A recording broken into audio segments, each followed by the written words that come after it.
अब रुख करते हैं बिहार का, जहां कई दिनों से सियासी घमासान के बाद कांग्रेस और आरजेडी में सीटों पर सहमति बनी। दिल्ली में तेजस्वी यादव की कांग्रेस नेताओं से मुलाकात के बाद सीट शेयरिंग पर बात बन गई है। आरजेडी बिहार में कांग्रेस को 8 सीटें देने को तैयार हुई है। इनमें कटिहार, किशनगंज, भागलपुर सीट शामिल है। बताया जा रहा है कि अभी कांग्रेस एक और सीट की मांग कर रही है, जिस पर दोनों पार्टियों में चर्चा जारी है। दावा है कि शिवहर या फिर महाराजगंज में से कोई एक और सीट कांग्रेस को मिल सकती है। तो लगभग अब यहां बात बनती हुई नजर आ रही है कांग्रेस और आरजेडी के बीच में। जैसे कि आपको मालूम है, लालू प्रसाद यादव अपने परिवार के साथ दिल्ली आए थे और दिग्गज जो कांग्रेस के नेता हैं उनसे उनकी बाकायदा भेंट भी हुई। और इस बीच खबर यह भी थी कि प्रेस कॉन्फ्रेंस करके बाकायदा जो सीट शेयरिंग का फॉर्मूला तय हुआ है उस पर बात होगी।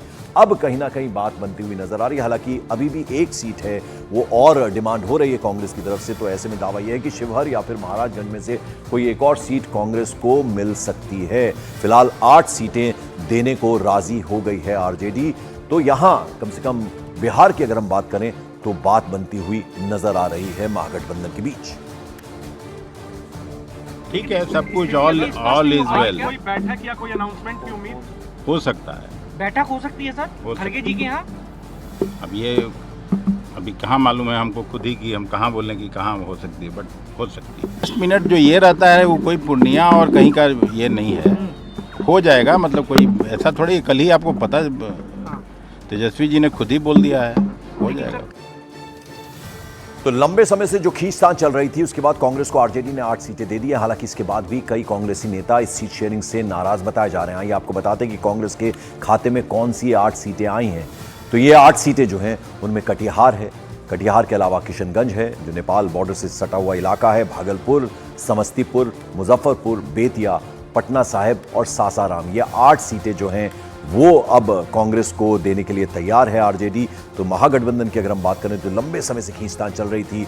लालू प्रसाद यादव, तेजस्वी यादव दिल्ली पहुंच गए थे, कांग्रेस नेताओं से उन्होंने मुलाकात की है।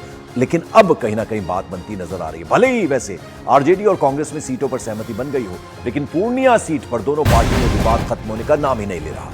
एक और आरजेडी ने हाल ही में पार्टी में शामिल हुई बीमा भारती को पूर्णिया से सिंबल दे दिया है, तो वहीं दूसरी ओर कांग्रेस के कुछ नेता इस बात से नाराज हो गए। प्रदेश स्तर के कई नेताओं ने आला कमान से बाकायदा निवेदन किया, आग्रह किया है कि फ्रेंडली फाइट के तहत ही सही पप्पू यादव को कांग्रेस के सिंबल पर पूर्णिया से चुनाव लड़वाया जाए। जहां बीमा भारती 3 अप्रैल को नामांकन करेगी, वहीं दावा है कि पप्पू यादव उनसे एक दिन पहले ही 2 मार्च को नॉमिनेशन करवा लेंगे। लगातार पप्पू यादव को हमने सुना, उन्होंने कहा कि वो पूर्णिया नहीं छोड़ेंगे किसी भी कीमत पर। हालांकि बीमा भारती को वहां से कैंडिडेट अनाउंस हो गया, उनका नामांकन हो गया, लेकिन पप्पू यादव अभी अड़े हुए हैं।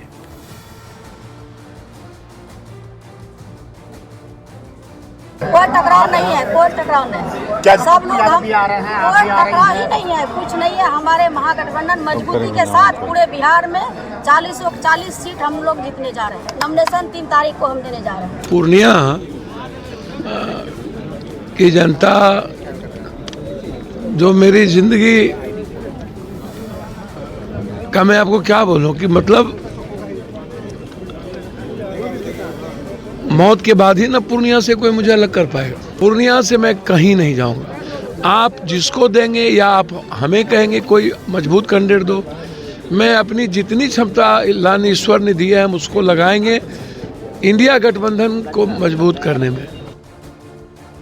चंद्रमोहन कुमार मेरे सहयोगी इस वक्त पटना से हमारे साथ हैं। चंद्रमोहन, इंतजार इस बात का है कि कब वो प्रेस कॉन्फ्रेंस होगी जब बताया जाएगा कि बिहार में महागठबंधन में सब कुछ ठीक है। हालांकि 8 सीटों के लिए राजी हो गई है आरजेडी कांग्रेस को देने के लिए, 1 सीट और मिल सकती है, इस तरह की भी खबरें। लेकिन पप्पू यादव बेहद भावुक नजर आ रहे हैं। वो कह रहे हैं कि मेरे मरने के बाद ही मैं पूर्णिया छूटेगा ना मुझसे। तो क्या होगा? बीमा भारती का नामांकन हो गया है, एक दिन पहले जो है पप्पू यादव की तरफ से भी कहा जा रहा है कि वो नहीं छोड़ेंगे। तो क्या निकल कर आ रहा है सामने?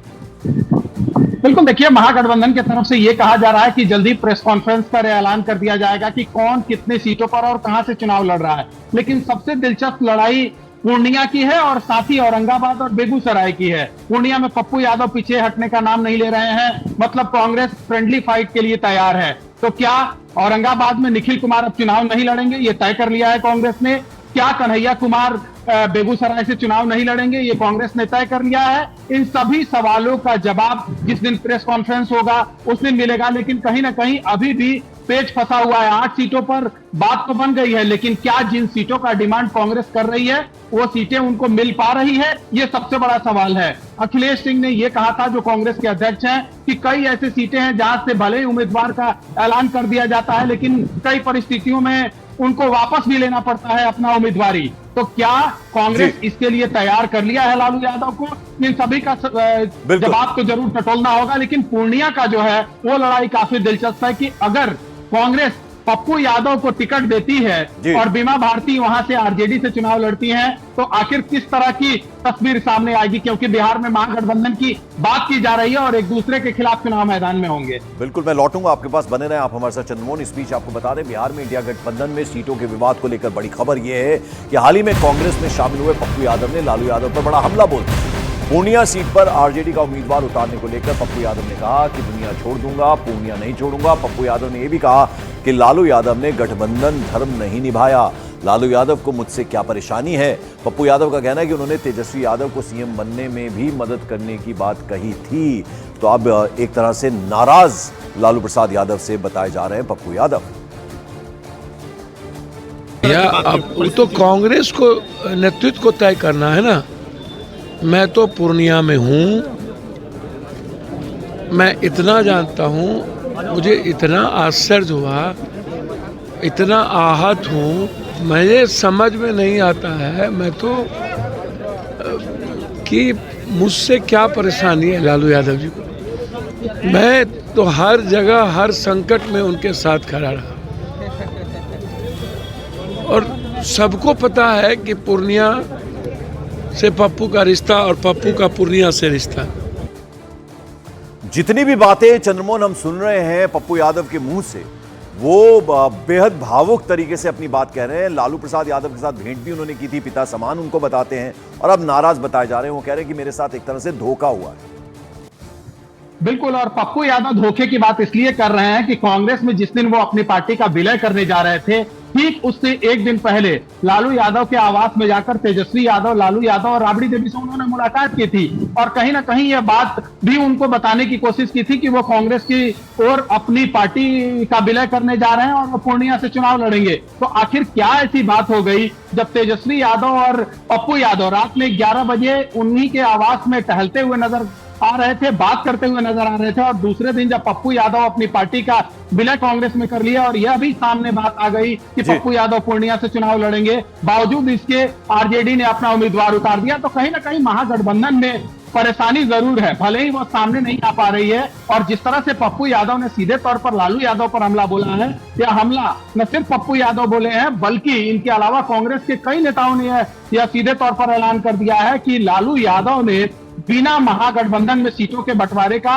अपने उम्मीदवारों का ऐलान कर रहे हैं। तो आखिर यह कैसे संभव है कि गठबंधन ज्यादा दिनों तक चल पाए? हालांकि इंतजार करना होगा कि कब महागठबंधन का प्रेस कॉन्फ्रेंस होता है और यह ऐलान किया जाता है कि कौन कहां से और कितने सीटों पर चुनाव लड़ेगा। कहीं बहुत संक्षेप में बताइए चंद्रमोहन, ये स्ट्रैटेजी तो नहीं है कांग्रेस, आरजेडी और पप्पू यादव की मिलकर कोई स्ट्रैटेजी तो नहीं है?